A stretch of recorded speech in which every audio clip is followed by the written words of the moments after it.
الحمد لله وحده لا شريك له والصلاة والسلام على من لا نبي بعده وعلى آله وأصحابه الذين أوفوا عهده.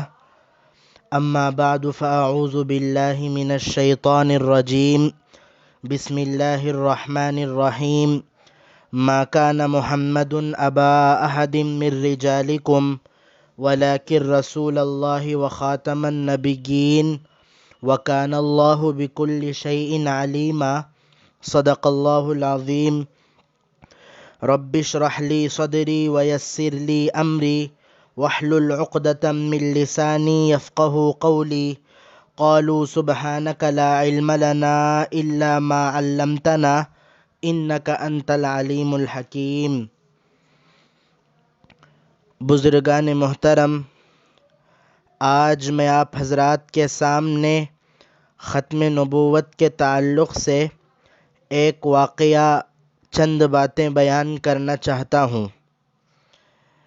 آئیے امام طبرانی کی معجم کھولتے ہیں.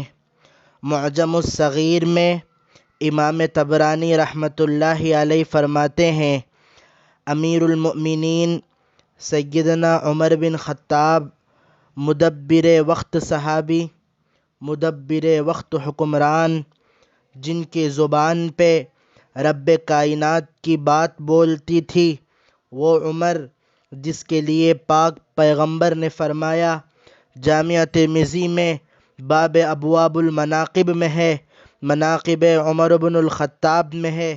امام ابو عیسیٰ ترمذی روایت لائے ہیں، اللہ کے رسول نے فرمایا، ان اللہ جعل الحق علی لسان عمر وقلبہ. اے میرے لوگوں، امت کو یہ بات سنا دو، امت کو یہ عقیدہ بتا دو، امت تک کے بات پہنچا دو. ان کا نبی اعلان کر رہا ہے، عمر بولے گا بھی ٹھیک، عمر سوچے گا بھی ٹھیک. وہ عمر راوی ہیں. حضرت عمر فرماتے ہیں، ایک طویل حدیث ہے لیکن میں صرف ختم نبوت کا محل استشہاد پڑھ رہا ہوں، عقیدہ ختم نبوت کی دلیل پیش کر رہا ہوں. فرماتے ہیں، بنو سلیم کا ایک شخص تھا، رسالت مآب کے بارے میں کہتا تھا کہ رسالت مآب کے چہرہ انور کو میں اتنا مبغوض رکھتا ہوں، اتنا نفرت کرتا ہوں، اتنا اظہار نفرت کرتا ہوں کہ دنیا کی کوئی بد چہرے مجھے دکھا دو، میں اسے تو دیکھ لوں گا مگر اس چہرے کو نہیں دیکھوں گا. اتفاق سے وہ مدینہ طیبہ سے عین اس وقت گزرا ہے جب رسول اللہ صلی اللہ علیہ وسلم اپنے صحابہ کرام کو جمع فرما کر دعوت دین دے رہے ہیں، تبلیغ دین بتا رہے ہیں، اشاعت دین سمجھا رہے ہیں، تحفظ دین سمجھا رہے ہیں. پیغمبر کریم علیہ التحیۃ والتسلیم دین کی بات کر رہے ہیں. مجمع جمع تھا، جمع غفیر تھا، مجمع کثیر تھا، لوگ موجود تھے. وہ شخص گزرا جو رسول اللہ کا دشمن تھا، وہ آدمی گزرا جس کو چہرہ انور سے بغض تھا. اس نے لوگوں سے پوچھا کہ مجمع کیوں ہے، جمع غفیر کیوں ہے، لوگوں کا رش کیوں ہے؟ اسے بتایا گیا، یہ مدینہ طیبہ کے وہ پاک پیغمبر جن کا دعوی رسالت ہے، دعوی نبوت ہے، اعلان صداقت ہے، اظہار ثقافت ہے. وہ اعلان کرتے ہیں، میرے بعد کوئی نبی نہیں ہے، میں آخری نبی ہوں. وہ اپنے رفقا کو، اپنے شاگردوں کو، اپنے ساتھیوں کو، اپنے دوستوں کو، اپنے محبین و متوسلین و معتقدین کو، اپنے چاہنے والوں کو سمجھا رہے ہیں کہ اسلام بتا رہے ہیں، دین سنا رہے ہیں، ایمان سمجھا کر ان کے دلوں میں راسخ کر رہے ہیں.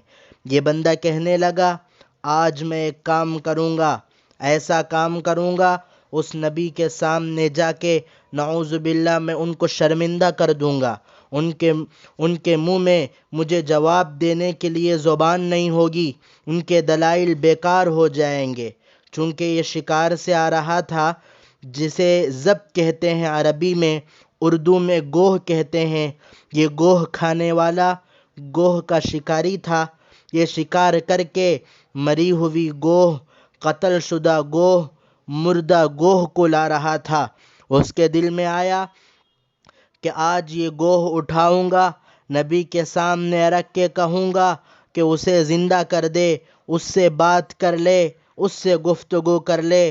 خود کو نبی کہنے والے، خود کو رسول کا دعویٰ رکھنے والے، میری اس بات کو مان لے۔ یہ شخص بھاگ کر پہنچا، سواری کو باندھا، رسالت مآب صلی اللہ علیہ وسلم کے پاس آیا، شدت و حدت میں گفتگو کرنے لگا، سخت الفاظ میں، درستگی کے انداز میں مخاطب ہوا۔ حضرت عمر فرماتے ہیں، اس کی باتیں سن کر ہمارے ایمان میں جوش مارا۔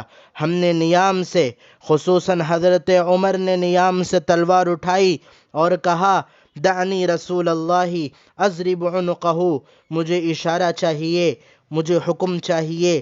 پلک جھپکنے کی دیر بعد میں ہوگی، اس کی گردن قلم پہلے ہوگی، اجازت دیجیے۔ اللہ کے رسول نے روک دیا، رسول اللہ نے منع کر دیا۔ اس نے بات چلائی، گفتگو چلائی، حضور پاک پوچھتے گئے، یہ بتاتا گیا۔ آخر میں کہنے لگا، اچھا میرا تعارف تو آپ نے سن لیا، اچھا میرے بارے میں معلومات تو لے لی، اب میرا دعویٰ یہ ہے، میرا مطالبہ یہ ہے، میری ضرورت و حاجت یہ ہے کہ مجھے یہ بات چاہیے۔ فَأَخْرَجَ مِنْ قُمِّهِ الضَّبَّ، اس نے اپنی بغل سے، اپنی قمیص کے ایک بازو سے یوں نکالا اس مردہ گوہ کو، فَوَضَعَ بَيْنَ يَدَيْ رَسُولِ اللَّهِ صلی اللہ علیہ وسلم۔ حضرت عمر رضی اللہ عنہ کہتے ہیں، اس نے اس گوہ کو اٹھایا، پیغمبر کریم کے سامنے اس نے اس گوہ کو رکھ دیا اور کہا کہ اس گوہ سے بات کرو، اس مردہ گوہ کو تم نے زندہ کر لیا تو میں مان جاؤں گا، رب کائنات بھی ہے میں مان لوں گا، آپ ان کے نمائندے ہیں میں مان جاؤں گا، آپ پہ اسلام اترا ہے، ایمان اترا ہے، ایقان اترا ہے، احسان اترا ہے، قرآن اترا ہے، میں مان لوں گا، لیکن اس گوہ سے باتیں کیجیے۔ حضرت عمر رضی اللہ عنہ کہتے ہیں، اس کی بات کے بعد خاموشی چھا گئی اور یہ خاموش ہو کے اپنی بات کی رپلے کا انتظار کرنے لگا کہ جواب کیا آتا ہے۔ اس گوہ نے بات کیا کرنی تھی، وہ تو مردہ تھی، لیکن میرے پاک پیغمبر کا جو رتبہ معمولی نہیں تھا، امام نبوت ہیں، خالی رسالت نہیں ہے، سید الرسل ہیں، خالی نبی نہیں ہے، امام النبیین ہیں اور آخری نبی خاتم النبیین ہیں۔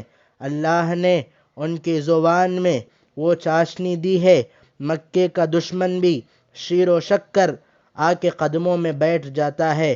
رب نے ان کے ہاتھ میں وہ طاقت دی ہے، جب ان کا ہاتھ اٹھتا ہے، قرآن کریم کہتا ہے، اقتربت الساعۃ وانشق القمر، پیغمبر کریم کی انگلی اٹھتی ہے، چاند دو ٹکڑوں میں بدل جاتا ہے، ایک ٹکڑا دائیں طرف، ایک ٹکڑا بائیں طرف، لوگ حیران رہ گئے۔ چاند کے ٹکڑے پیغمبر کریم کے معجزات سے ہوتے ہیں۔ پیغمبر کا مقام یہ ہے، سعت الشجر نطق الحجر شق القمر لاشارتہ، پیغمبر کے ایک بات پہ درخت دوڑ کے آتی تھی، پتھر بول پڑتے تھے، چاند ٹکڑوں میں بدل جاتا تھا۔ پیغمبر کریم تو وہ ہیں جن کے ہاتھوں میں رب کریم نے وہ قوت دی ہے، وہ نور دیا ہے، وہ صلاحیت دی ہے، وہ کیفیت دی ہے، وہ پاور دی ہے، اس دولت سے نوازا ہے کہ اگر مکے کے راستے میں صحابہ کرام کو پیاس لگے اور وہ پانی کے مشکیزیں خالی پیش کرے، پانی نہیں ہے، پیاس لگی ہے، خود بھی پیتے ہیں، بچوں کو پلاتے ہیں، جانوروں کو پلاتے ہیں، ہمارے پاس پیاس ہے، العطش العطش، ہمیں پانی چاہیے، رسول کریم صلی اللہ علیہ وسلم نے مشکیزوں کو انڈھیل کر آیا، قطرات اکٹھا کیے، وہ ایک پیالہ بنا، اس میں انگلیاں رکھی، پیغمبر کریم نے ہاتھ رکھا، اس انگلیوں سے یوں فوارے پھیلے ہیں، حدیث پاک میں ہے اتنا پانی آیا کہ سب نے پیا، مشکیزیں بھرے، سب نے پیاس بجھائی، پانی سب کو پلا دیا۔ ہاں، اسی بات کو سمجھاتے ہوئے علامہ محمد اقبال رحمہ اللہ یوں کہتے ہیں، وہ تو صحرا میں پیاسوں کو پلا دیتے ہیں پانی، وہ تو صحرا میں پیاسوں کو پلا دیتے ہیں پانی، میرے نبی کے انگلیوں میں سمندر رقص کرتا ہے۔ اس بنی سلیم کے شخص نے چیلنج بازی کی تھی، اللہ کے رسول سے بات کی تھی، رب کی رحمت کو جوش آیا، اللہ کے رسول نے کوئی اگلی بات نہیں کی۔ حضرت عمر کہتے ہیں فخاطبہ الضب، رسول اللہ نے گوہ کو اشارہ کیا اور اس گوہ سے کہا یا ضب، اے گوہ، یا ضب، اے گوہ، فأجابہ بلغت عربی مبین، وہ گوہ عربی میں بولی، وہاں سے عربی میں بولی، ہم سب نے سمجھ لیا۔ حشرات الارض بولا، رسول اللہ نے پوچھا این اللہ، اللہ کے بارے میں عقیدہ بتا، اس نے توحید پیش کر دی۔ اگلا جملہ کہا اور اس کے چہرے کو دیکھا جو گوہ کو مردہ لایا تھا، شکار کر کے لایا تھا، مار و میت کی حالت میں لایا تھا، اس کی آنکھیں بھی پھٹی رہ گئی۔ حضور پاک نے پوچھا بتا میں کون ہوں؟ حضور پاک نے پوچھا من انا، بتا میں کون ہوں؟ اس گوہ نے کہا انت رسول رب العالمین وخاتم النبیین، قد افلح من صدقت وقد خاب من کذبت، آپ وہ ہیں جو تمام رسول کے سردار ہیں، آپ آخری نبی ہیں، کامیاب ہوگا وہ شخص جو تیری ختم نبوت کو مان لے گا، برباد ہوگا وہ جو تیری ختم نبوت کا انکار کرے گا۔ یہ شخص دیکھتا رہا، آنکھیں پھٹی رہ گئی، صرف توحید کی بات نہیں، صرف رسالت کی بات نہیں، توحید و رسالت کے بعد ختم نبوت کے ڈنکے بجائے ختم نبوت کے چرچے کیے، ختم نبوت کے تذکرے کیے۔ ایک پانی کی مخلوق نے جب یہ بات ہوئی تو وہ ہکا بکا، بندہ کیا کہے، خاموش، منہ پر تالا لگ گیا۔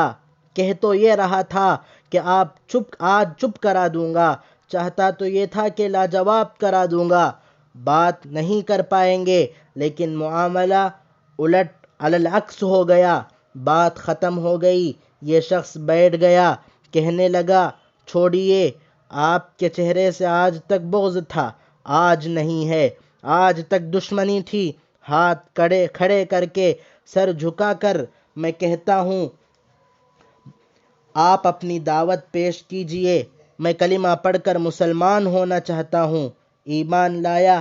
لمبی حدیث ہے، حضرت عمر رضی اللہ عنہ کہتے ہیں اس کے قوم کے 1000 بندوں نے اکٹھے کلمہ پڑھے، آج تک تاریخ اسلام میں یہ بات نہیں تھی کہ 1000 بندے اکٹھا کلمے پڑھے ہو۔ یہ معجم الطبرانی میں ہے، میں پوری بات نہیں کر رہا ہوں، میں صرف محل استشہاد کو پیش کر رہا ہوں۔ رسالت مآب کی ختم نبوت وہ ہے جسے پانی کا جانور بھی سمجھتا ہے۔ اس بنیاد پر میں آخر میں ایک بات عرض کرتا ہوں، اے لوگوں، جو ختم نبوت کا انکاری ہے وہ جانوروں سے بھی بدتر ہے۔ رسول اللہ کی ختم نبوت جنات کو پتہ ہے، انسانوں کو پتہ ہے، حشرات الارض کو پتہ ہے، جانوروں کو پتہ ہے، پانی کے کیڑے مکوڑوں تک کو پتہ ہے۔ جو مانے وہ ٹھیک ہے، جو نہ مانے وہ جانوروں سے بھی بدتر ہے۔ اللہ تعالیٰ سے دعا ہے اللہ تبارک و تعالیٰ ہم تمام کو عقیدہ ختم نبوت کو ماننے اور اس کو جاننے کی اور لوگوں کو اس کی تعلیم دینے کی اللہ ہمیں توفیق عطا فرمائے، آمین۔ وآخر دعوانا الحمد للہ رب العالمین۔